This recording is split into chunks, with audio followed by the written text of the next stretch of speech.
Okay, let's take a look at the public library prompt. And again, our goal is to practice generating warrants, which are associations to find language that allows us to go beyond just repeating the prompt. Okay, so in terms of the public library, there were, in a sense, the original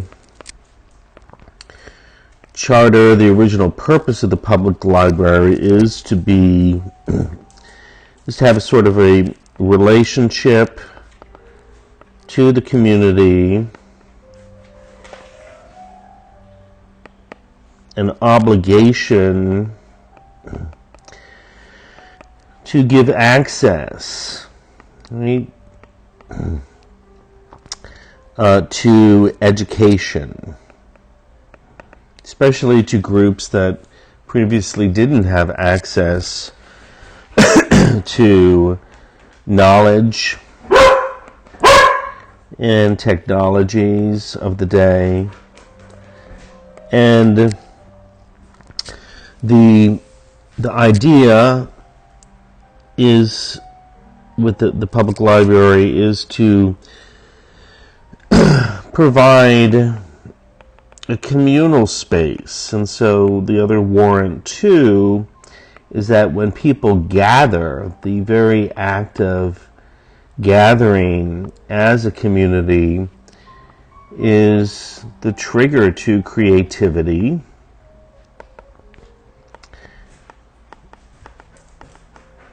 individual and widespread creativity. And the idea of the public library is to promote potential, to promote a citizenry. This is the other warrant, an ideal citizenry of a democracy. So when people are equipped, when a larger percentage of people are equipped with knowledge and intellectual power, that this produces a society, right, of greater quality. And so, in many ways, these warrants still are significant to a future.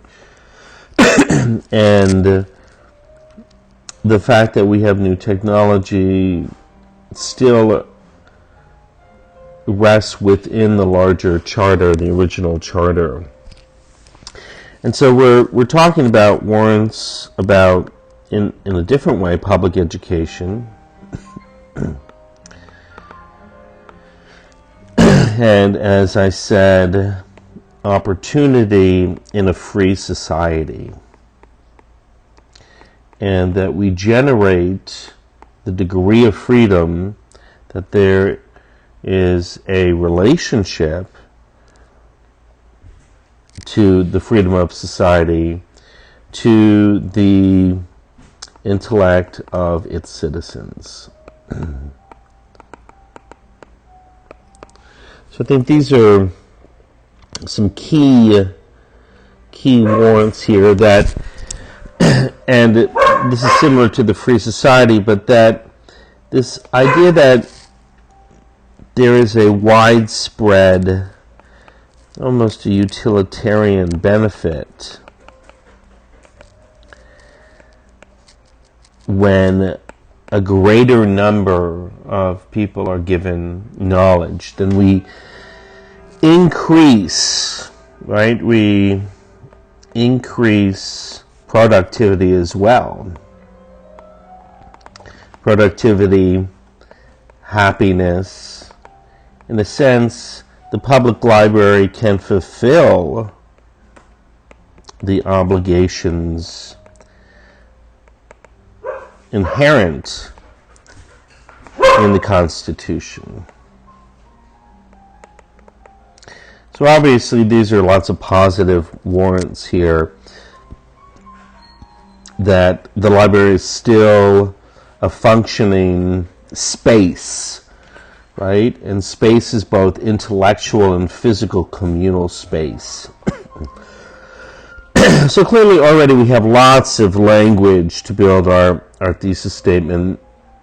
If, thinking of some of the counter arguments or counter warrants, and that is the problem with resources, public resources, and duplication, right? That perhaps the whole idea of access, that the role of access that the library once played, can be achieved in other means, so that the idea of duplication, economic duplication, cultural duplication, actually is a drain on a community.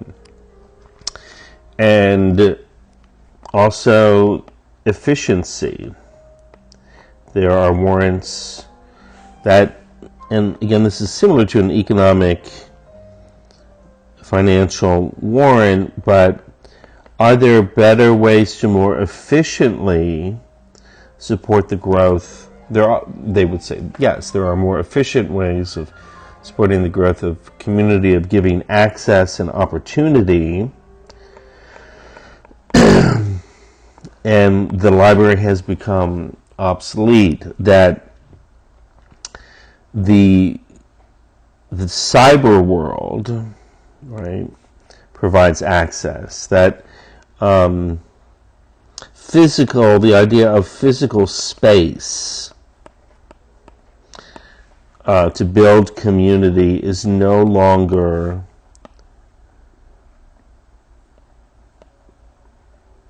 a justifiable cost or efficient way of allocating limited resources. So we've got some, with both collections of words here, potential for refutation as well. But again, this is what we're trying to do, because we want to get beyond just playing with this language, where the libraries can stay relevant, new possibilities, changing dynamics of today's society. So we don't need to use any of that language. We have plenty of language here to build thesis statements, topic sentences, and topic strings, and refutation. Okay. So the power of taking time to brainstorm warrants is particularly helpful with the synthesis. Okie doke.